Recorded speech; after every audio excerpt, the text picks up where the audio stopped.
Hello welcome back to my channel. ഇന്ന് നല്ലൊരു അടിപൊളി റെസിപ്പി ആയിട്ടാണ് വന്നിട്ടുള്ളത്. എപ്പോഴും നമ്മൾ വീട്ടിലുണ്ടാവുന്ന ഇൻഗ്രീഡിയൻസ് മാത്രം വെച്ച് ചെയ്തെടുക്കാൻ പറ്റിയ നല്ല അടിപൊളി ടേസ്റ്റി ആയിട്ടുള്ള ഒരു ഈവനിങ് സ്നാക്കിൻ്റെ റെസിപ്പി ആയിട്ടാണ് ഇത്.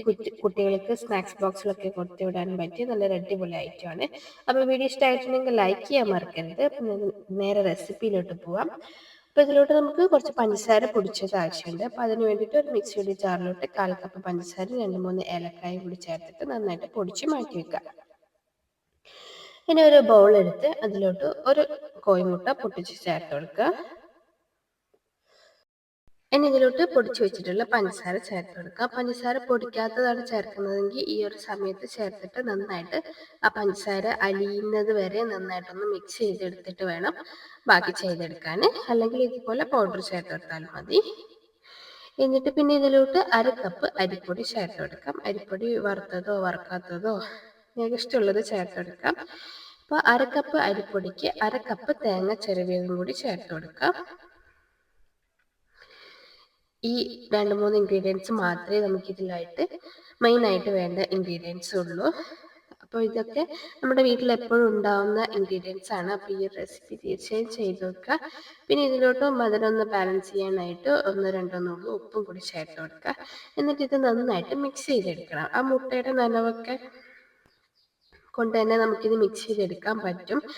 എങ്കിലും ഇത് മിക്സ് ചെയ്തിട്ട് ആവശ്യമാണെങ്കിൽ മാത്രം നമുക്ക് സാധാരണ നോർമൽ വെള്ളം ചേർത്തിട്ട് ഇത് കുഴച്ചെടുക്കാം. ഇതൊരു കുഴമ്പ് രൂപത്തിലാണ് നമുക്കിത് റെഡിയാക്കി എടുക്കേണ്ടത്.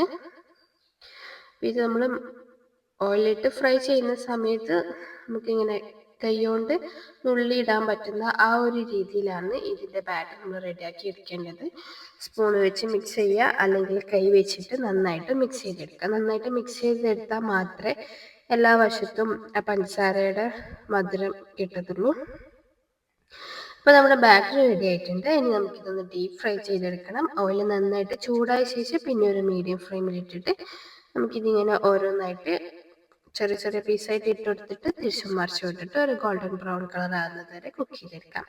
മീഡിയം ഫ്ലെയിമിൽ ഇട്ടിട്ട് തന്നെ ചെയ്തെടുക്കുക, അല്ലെങ്കിൽ പെട്ടെന്ന് കളർ മാറി കരിഞ്ഞു പോവും, ഉള്ളുവശം കുക്കാവാതെ ആയിപ്പോവും. അപ്പോൾ ഒരു മീഡിയം ഫ്ലെയിമിൽ ഇട്ടിട്ട് തിരിച്ചും മറിച്ചു വിട്ടിട്ട് നന്നായിട്ടൊന്ന് ഫ്രൈ ആക്കി എടുക്കാം. നല്ല സിമ്പിളായിട്ടുള്ള കുട്ടികൾക്കും മുതിർന്നവർക്കും എല്ലാവർക്കും ഒത്തിരി ഇഷ്ടമാവുന്ന ഒരു റെസിപ്പി കൂടിയാണ്.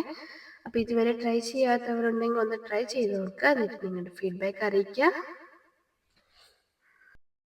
വീഡിയോ ഇഷ്ടമായിട്ടുണ്ടെങ്കിൽ ലൈക്ക് ചെയ്യാനും ഷെയർ ചെയ്യാനും മറക്കരുത്. അതുപോലെ തന്നെ ചാനൽ സബ്സ്ക്രൈബ് ചെയ്യാത്തവരും ആദ്യമായിട്ട് കാണുന്നവരും ഉണ്ടെങ്കിൽ നിങ്ങൾക്ക് ഈ ചാനൽ ഇഷ്ടമാവുകയാണെങ്കിൽ പ്ലീസ് ഒന്ന് സബ്സ്ക്രൈബ് ചെയ്ത് സപ്പോർട്ട് ചെയ്യുക. കൂടി തന്നെ ചാനലിൽ ഒരുപാട് വീഡിയോസ് ഉണ്ട്, സ്നാക്സിൻ്റെ ആയിട്ടും പല വീഡിയോസും ഉണ്ട്. അപ്പോൾ അതൊക്കെ ഒന്ന് കണ്ടു നോക്കുക. എന്നിട്ട് നിങ്ങളുടെ അഭിപ്രായം അറിയിക്കുക. അപ്പോൾ അടുത്ത വീഡിയോ ആയിട്ട് വരുമ്പോഴേക്കും ബൈ.